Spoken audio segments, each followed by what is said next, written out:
तर कुठलंही कर्म करत असताना व्यापक दृष्टी सर्वाभिमुख संकुचिताचे सारण दूर सारून, कुठलंही कर्म करत असताना व्यापक दृष्टिकोन ठेवला तर ते कर्म सर्वसमावेशक होत असतं. सर्वांकरता सर्वाभिमुख जेव्हा कर्म केलं जातं तेव्हा ते कर्माला व्यापक दृष्टी प्राप्त होत असते.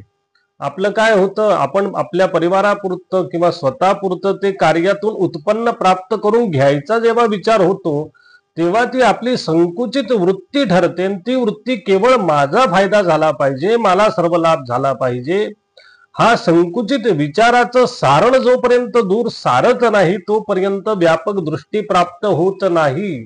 आणि व्यापक दृष्टी जेव्हा कर्मामध्ये आपण ठेवू तेव्हा सर्व समावेशक, सर्वांना समप्रमाणात कर्मातून फलप्राप्ती व्हावी हा उद्देश कर्माला भव्यता, व्यापकता देत असतो.